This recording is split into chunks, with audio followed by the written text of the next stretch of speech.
nós vamos conversar com Aldo Rebelo, que foi ministro da Defesa e foi também relator do Código Florestal.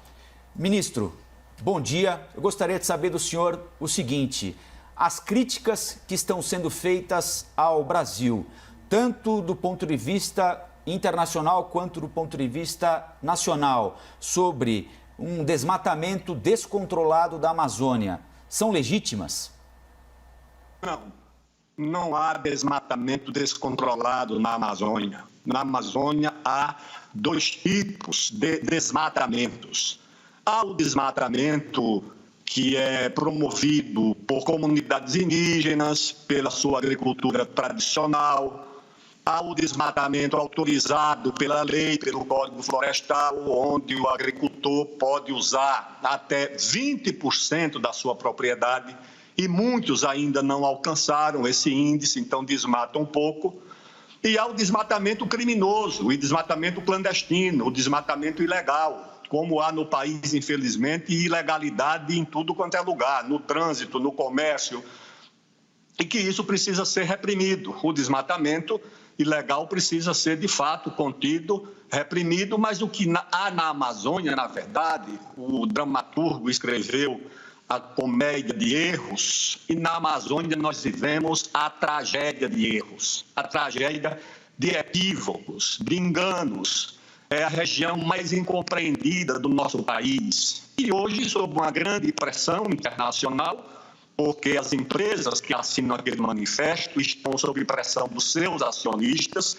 Os europeus têm uma opinião pública muito sensível à questão ambiental, principalmente os eleitores.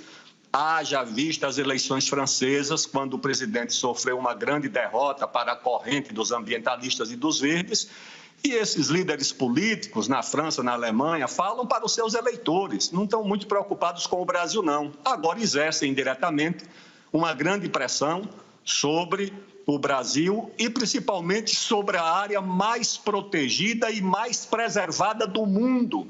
Não há em nenhuma área do planeta um hectare, 1 metro quadrado mais protegido do que o Brasil tem na Amazônia. Nenhum país europeu, nem asiático, nem na América do Norte há tanta proteção para florestas, para áreas verdes, para rios, como nós temos na Amazônia. E qual é a tragédia? Parece que o Brasil tem naquela região a maior ameaça ao meio ambiente do mundo, o que evidentemente não é verdade. Ministro, Elizavec falando com o senhor agora, bom dia. Essa pressão que a gente tem visto dos investidores, ela pode de alguma maneira provocar uma mudança significativa no problema das queimadas nessa região? As queimadas, Elizabeth, obedecem a uma série de fatores. O primeiro deles é a chamada queimada sazonal, são os incêndios sazonais. E os mais graves nem são na Amazônia, são nos Estados Unidos. A Califórnia chega a queimar quase inteira, com mortes, como aconteceu em Portugal, na África, na Rússia, na Europa inteira. Ou seja, essas queimadas obedecem a ciclos sazonais. E na Amazônia elas acontecem nesse governo, aconteceram algumas até mais graves nos governos do presidente Lula, tá certo? Quando os ambientalistas tinham grande influência no Ministério do Meio Ambiente, elas aconteceram, não só no Brasil, aconteceram no mundo.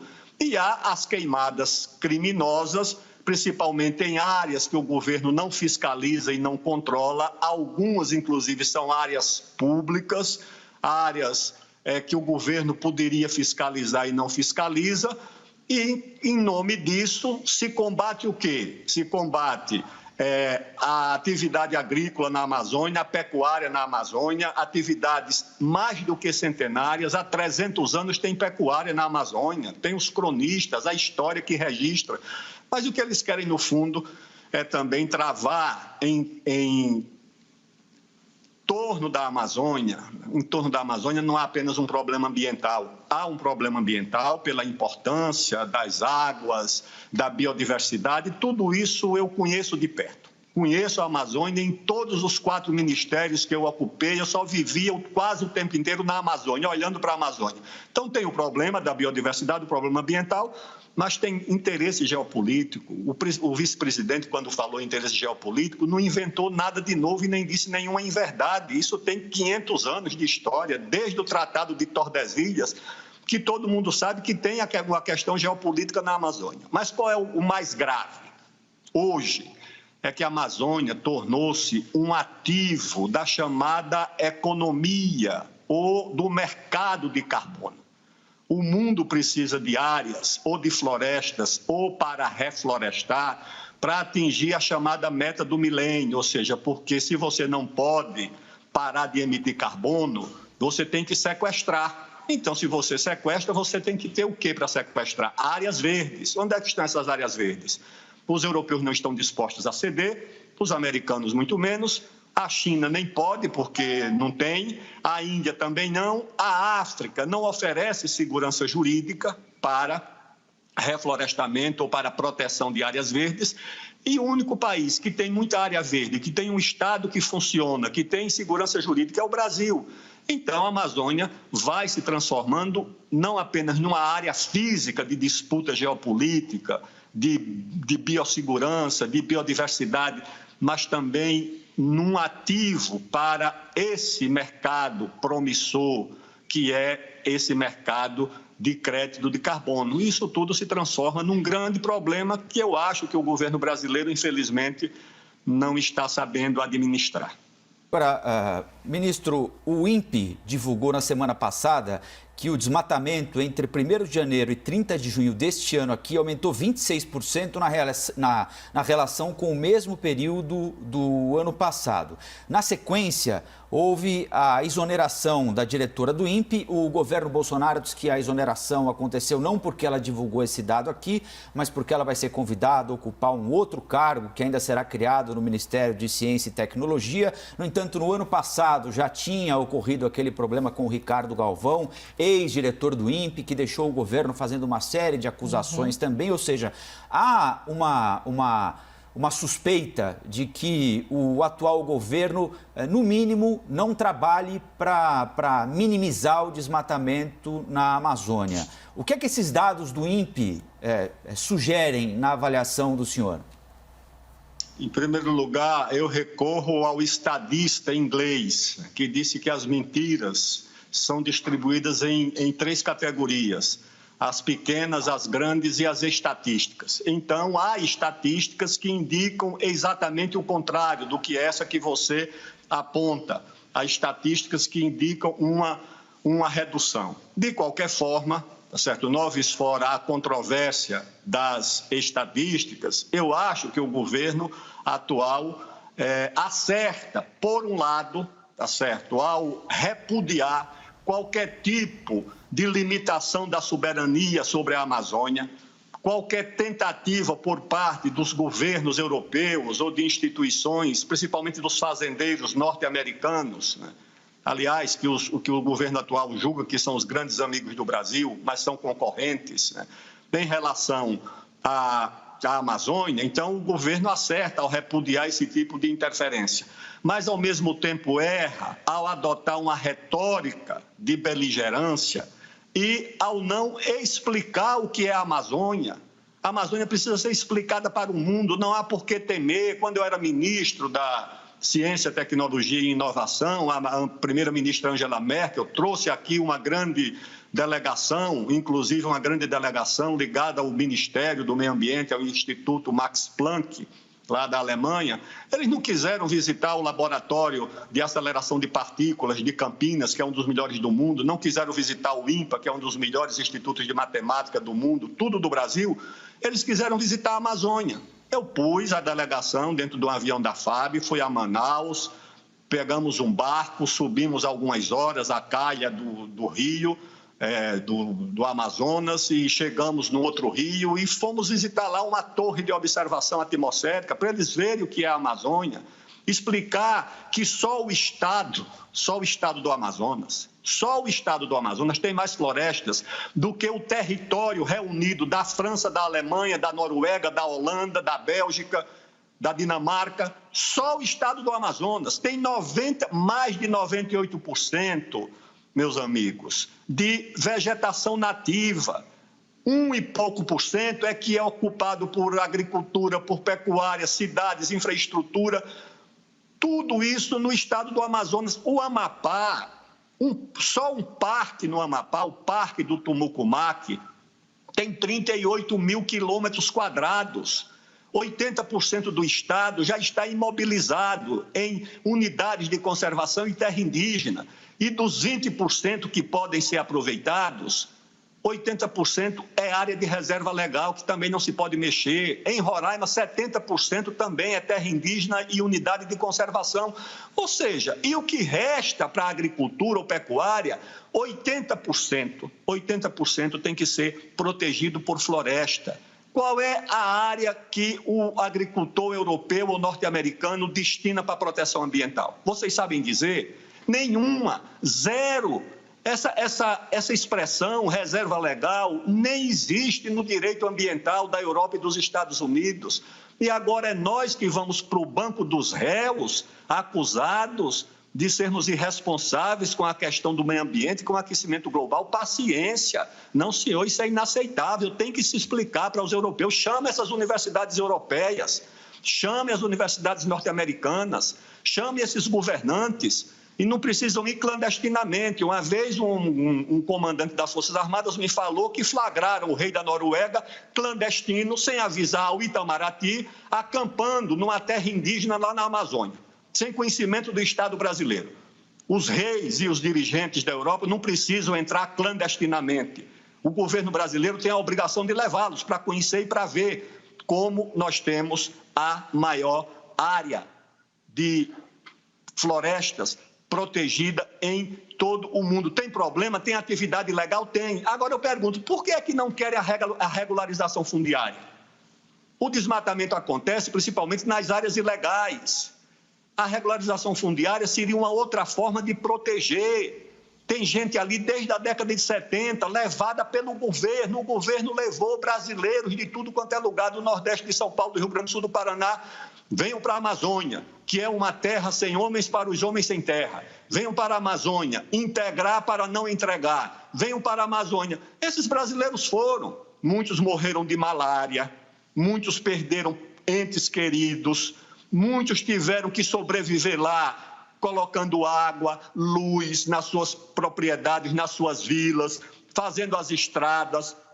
O governo abandonou essas pessoas e elas vivem abandonadas até hoje. Muitas pagaram pelas suas terras que foram adquiridas em leilão público. Para o ministro. O que é que acontece? Até agora não foi legalizada essa terra e tem muita gente que não quer regularizar. Não, isso é inaceitável. Ontem, o vice-presidente Hamilton Mourão, que deve falar daqui a pouquinho de novo e a gente está acompanhando, já vamos transmitir assim que começar, ele usou uma expressão como se o Brasil estivesse num ringue, numa luta, e ele admitiu que o Brasil foi colocado no corner, que é quando o adversário avança sobre o outro e o leva para o canto do ringue ali, né? Como é que o Brasil pode sair do ringue nessa disputa que o senhor entende ser muito mais uma disputa retórica do que concreta? Os europeus sabem que isso é retórica. Certa vez eu estava na Suécia e sentou ao meu lado no almoço, numa missão oficial, a ministra do Meio Ambiente da Suécia. Ela perguntou pelos índios, o europeu pergunta primeiro, né? Parece que nós, quando acordamos, temos como a primeira missão ou perseguir índio ou queimar floresta. Então, pergunta pela Amazônia, pergunta pelos índios. Eu expliquei como é que é a política para as florestas, para as nações indígenas, para os povos indígenas. E aí eu perguntei para ela, eu digo, e nós temos a reserva legal na Amazônia de 80%. E aqui, qual é a reserva florestal na Suécia? Ela ficou olhando assim, entre surpresa, espantada, chamou um assessor que saiu, consultou, voltou, até que ela me deu a resposta. Disse, não, isso é uma coisa que só existe no Brasil, no direito da Suécia, nós não temos isso. No entanto, uma rede de supermercados da Suécia resolve boicotar, resolve sancionar produtos da agricultura e da agropecuária no Brasil. Portanto, não é uma coisa fácil. O vice-presidente tem razão. O Brasil foi colocado no canto do ringue, está sendo ameaçado de sofrer sanções de tudo quanto é jeito, sanções comerciais privadas, sanções públicas, a ameaça do acordo Brasil-Mercosul, parlamentos europeus votando contra, por essa tragédia de de erros em torno da Amazônia. E aí, o que é que o governo faz? Aumenta a perseguição. Eu tenho contato no Acre, chega a Polícia Federal com o IBAMA dentro de uma reserva, da reserva Chico Mendes, para perseguir um agricultor que está criando uma vaca, plantando um pé de macaxeira, porque eles foram fazer as reservas exatamente onde tem mais gente.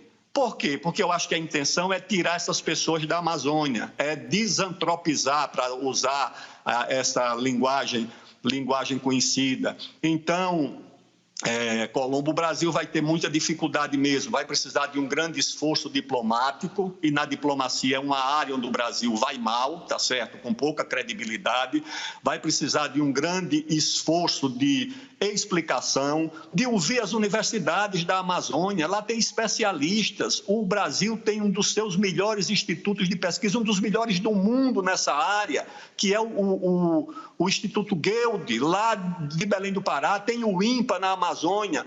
Agora, a mídia do Sul e do Sudeste, lamentavelmente, quando quer falar sobre a Amazônia, não ouve as universidades, não ouve a Amazônia, só quer ouvir ONG, muitas delas que têm os seus escritórios na Europa. Ou seja, então o sujeito abre um escritório na Bélgica, em Barcelona, para falar mal do Brasil e vira autoridade sobre a Amazônia. Essas pessoas que têm acesso aos recursos. Eu fui do Conselho de Administração do BNDES, onde está o dinheiro do Fundo Amazônia. É um fundo controlado por ONGs, o governo não tem uma palavra decisiva, porque eles não dão esse dinheiro para o governo brasileiro. Por que eles não dão esse dinheiro para as universidades? Dá para a Universidade do Pará, dá para a Universidade do Amazonas, dá para a USP, para o FRJ, para o FMG estudarem, discutirem a Amazônia. Eles podiam dar isso para o Instituto Gueldi, para o Instituto de Pesquisa da Amazônia, para o Instituto Mamirauá, que é um instituto que temos lá no interior do Amazonas. Não, é tudo com as ONGs. A Embaixada da Noruega tem um diplomata exclusivamente para discutir Fundo Amazônia, para discutir a questão ambiental. Não, eu acho que isso é, sinceramente, inaceitável. O Brasil, com tranquilidade, com serenidade, com esforço para explicar a Amazônia, que nós explicamos desde o Euclides da Cunha. Nós temos a maior autoridade no Brasil, do mundo, em combate à fome. Foi um médico que foi da FAO, chamado Josué de Castro, que escreveu um belo ensaio sobre a questão da Amazônia, mostrando que nós temos muitas dificuldades ali. O Euclides da Cunha escreveu. Nós temos muita autoridade, muita inteligência, muita capacidade acadêmica instalada para discutir a Amazônia. Mas nós só queremos ouvir as ONGs e, principalmente, essas que têm os seus tentáculos nos Estados Unidos e na Europa. Eu acho que por aí nós não vamos chegar a lugar nenhum. Quero só lembrar que a gente está entrevistando aqui o ex-ministro Aldo Rebelo e estamos acompanhando também, já vai começar essa entrevista coletiva do vice-presidente da República, Hamilton Mourão. O cenário já está todo preparado aí, a nossa equipe por lá também, e assim que começar a gente vai transmitir. Ministro, o senhor quando passou pelo Ministério da Ciência e Tecnologia, trabalhou com o INPE, a gente falou do INPE agora há pouquinho aqui. Qual é o grau de confiabilidade daquilo que o INPE entrega ao ministro, ao governo brasileiro, à sociedade brasileira? É total? O INPE precisa de uma reforma? O senhor acredita que exista também, como chegou a ser cogitada, alguma interferência ideológica no órgão? Não. O que há é a manipulação das estatísticas, porque a estatística você mostra, interpreta do jeito que você quer. Mas ele é um órgão de Estado, né, ministro? Isso que chama atenção, porque o INPE é um órgão de Estado. Por que um órgão de Estado manipularia um dado, então? Não, o INPE não manipula, o INPE apura e divulga. Agora, quando você vai fazer a leitura, Colombo, é que você precisa separar as coisas. O que é o incêndio e o que é a queimada? O que é aquilo que é criminoso? Ou seja, alguém toca fogo por alguma razão. Alguém toca fogo porque o índio tem uma técnica agrícola antiga que é chamada da coivara, que é queimar o local para poder praticar agricultura. Ele não dispõe de outro meio. Se ele quiser limpar a terra, ele tem que queimar. Ele não tem equipamento e, aliás, as ONGs são contra que os índios adquiram esses equipamentos porque seria uma aculturação indevida. Algumas não querem nem que eles aprendam português, essa que é a verdade. Algumas até chegaram a barrar. Eu vi isso, eu estava presente. Uma ONG na fronteira do Brasil com a Venezuela impediu que um general do Exército entrasse dentro de uma oca dos índios. Permitiram que eu entrasse porque eu era deputado. A moça da ONG disse, não, o senhor entra porque é deputado. O general, o coronel, esse coronel que hoje foi comandante do Exército, Vilas Boas, estava comigo. A mocinha disse, não, senhor, o general e o coronel não podem entrar, o senhor pode. Quando eu entrei, as condições da oca, fuligem, fumaça, 60 famílias dentro de um ambiente fechado, tuberculose, doenças infecciosas, eu disse, olha, vamos colocar água e luz aqui. A moça disse, não, a água e a luz vai mudar, alterar a cultura deles. Então, o que acontece? Voltando ao INPE. Então, o INPE apura. Não, teve tanto de queimada, aumentou tanto. Agora, o que é que foi a natural, o que é que foi o criminoso? O que é que foi o legal e o ilegal? O que é aquilo que é permitido? Porque se o sujeito tem 10 mil hectares, ele pode usar 2 mil, só usou 1.000, ele vai, naturalmente, derrubar uma mata para usar mais um outro pedaço. Então, eu acho que as estatísticas precisam ser submetidas a uma apreciação. Eu achava estranho que quem primeiro tomava conhecimento no Ministério do Meio Ambiente, em outros períodos, as ONGs sabiam primeiro porque isso vai para o Ministério do Meio Ambiente. O depositário dessas informações é o Ministério do Meio Ambiente. Eu lembro de enfrentamentos entre o Ministério da Ciência e Tecnologia no tempo do Eduardo Campos, do falecido ministro Eduardo Campos, que era meu amigo, que foi ministro da Ciência e Tecnologia, dos embates que ele tinha com o Ministério do Meio Ambiente na época, por conta da manipulação das informações produzidas sobre essa questão da Amazônia, porque precisa se criar um pânico. Uma ONG, ela precisa vender uma ameaça. Ela diz, olha, tem uma ameaça, sem ameaça não tem dinheiro. Então, eles vão dizendo, olha, se não chegar hoje, amanhã, essa Amazônia se acaba. E isso é vendido para efeitos de se conseguir recursos. Ex-ministro da Defesa, Ciência e Tecnologia, relator do Código Florestal, deputado Aldo Rebelo, muito obrigado pela entrevista aqui para a CNN e até uma próxima, hein? Um abraço e até breve.